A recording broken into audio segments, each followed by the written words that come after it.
10-0। হ্যাঁ, বর্ধমান হাসপাতালকে 10-0 দিলেন খোদ রাজ্যের স্বাস্থ্যমন্ত্রী ডাক্তার শারদ মুখোপাধ্যায়। পরিষ্কার পরিচ্ছন্নতায় 10-0 পেল বর্ধমান মেডিকেল কলেজ ও হাসপাতাল। যে জিনিস হচ্ছে পরিষ্কার পরিচ্ছন্নতার সাংঘাতিক অভাব, এটা 10-0 দেওয়া হয়েছে।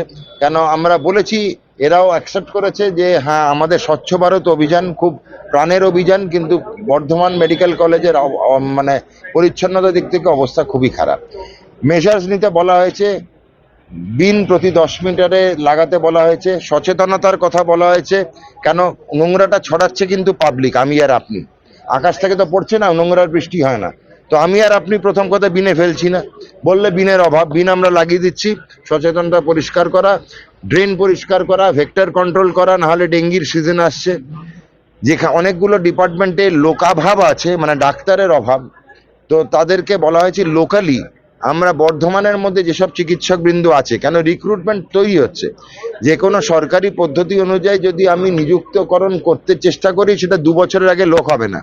কেন আমরা তো ওই টাকার বিনিময়ে চাকরি দিই না, ওই নীতিতে আমরা চলি না, 26,000-এর নীতিতে চলি না। আমাদের পাবলিক সার্ভিস কমিশনের থ্রু দিয়ে আসবে, সময় লাগবে কম করে 2 বছর। 2 বছর বর্ধমান মেডিকেল কলেজকে ফাঁকা রাখতে পারবো না।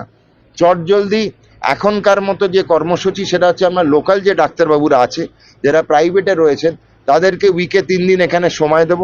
তাদের সেই অনুযায়ী তাদের সঙ্গে কথাবার্তা বলে আমরা তাদের পারিশ্রমিকের কথা ভাববো। একই জিনিস জুনিয়র ডাক্তারদের ক্ষেত্রেও বলা হয়েছে। যারা জুনিয়র ডাক্তার, যারা রেসিডেন্টস আছে, আমরা সিনিয়র রেসিডেন্ট বলি, এসআর বা হাউস অফিসার বলি, তাদের জায়গাতেও তাদের বন্ধু বান্ধবী সব পাড়ায় পাড়ায় কাজ করছে। তাদেরকেও বলেছি যে 3 দিন কি 4 দিন যেরকম হোক সরকারি পরিষেবা দিতে। এই রকম আরও খবর দেখতে সাবস্ক্রাইব করুন রাজনীতি বাংলা।